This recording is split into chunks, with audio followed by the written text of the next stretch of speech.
नयागढ़ जिलापाल सद्भावना गृह में बीएसकेवाई नवीन कार्ड उपर जिलापाल श्री रवीन्द्रनाथ साहू अध्यक्षतार एक सांबादिक सम्मेलन अनुष्ठित हो जायछि। जिलापाल बीएसकेवाई नवीन कार्ड उपर लोक माने किपरि लाभ पाइबे एहा उपर आलोकपात करथिले।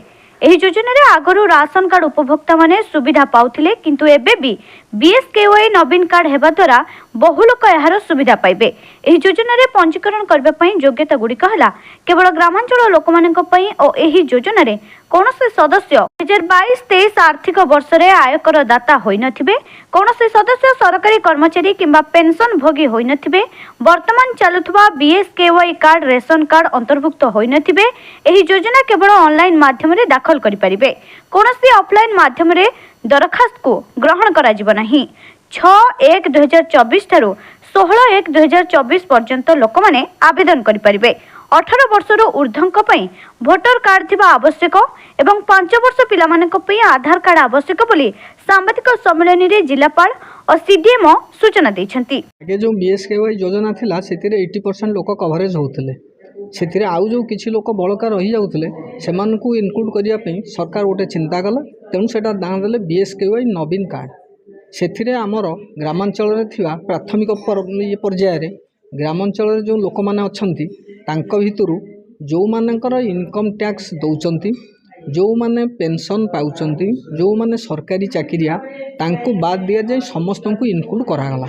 एवं म्युनिसिपालिटी आउ जो अन्य बड़ सहर से को बाद दिया जाइछि।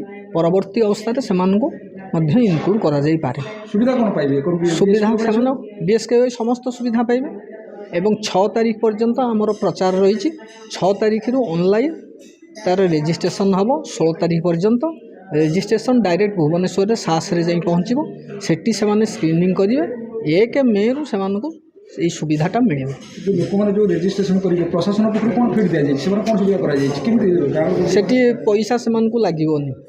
जो सेवा केंद्र अछि सेवा केंद्र रे सेमाने बिना पैसा रे सेकु रेजिस्ट्रेशन करि परिबे। पंचायत गुडी के किन कोन करा जाय पंचायत जो लोक पंचायत रे सेवा केंद्र नाही सेमाने मीटिंग करा जाय कि सचेतन पे पंचायत स्तर पर पंचायत स्तर रे स्वास्थ्य विभाग को सेमति किछि व्यवस्था करा जाउछ कि सेबा काली ऑटो रे सब बुलिबे सेमाने प्रति पंचायत प्रति गां सेमानकु सब सेंसिटाइज करिवे तम बुझेबे ए कार्ड सुविधा या ए कार्ड पुणी एटा आमर नवीन सरकार या पुणी इनक्लूड के एथरे जोड़ी हेबे ए कार्ड रे ए कार्ड जो माने बीएसकेवाई जो माने नाहंती जोड़ी हेबे एई माने जोड़ी हेबे नाहीटा कहि देले बुझि जिवे। तू माने हेबे नाही मो होचंती जो माने इनकम टैक्स दउचंती, जो माने सरकारी चाकरिया, जो माने पेंशन भोगी एई माने इनक्लूड हेबे नाही। तांको छाड़ी के आउ जो माने बाद पड़िथिले से माने इनक्लूड हो जिवे। आधार कार्ड नथिबे यदि आधार कार्ड नथिबो सेमति किछि अछि शुणु जे कोनोसी गोटे योजना आरंभ करा जिवो आरंभ कला बेले गुडाए ताकू ये हेतिबो परवर्ती अवस्था योजना इम्प्लीमेंट हेले गोटे गोटे भूल भटका बा कोठी गैप रही जाइछि सेउडा सब नजर को आसीबो। आसिले आमे सरकार को नजर को आनले तार समाधान परवर्ती अवस्था रे करा जिवो। नयागढ़ भास्कर चंद्र स्वयं रिपोर्ट ज्योतिप्रभा न्यूज।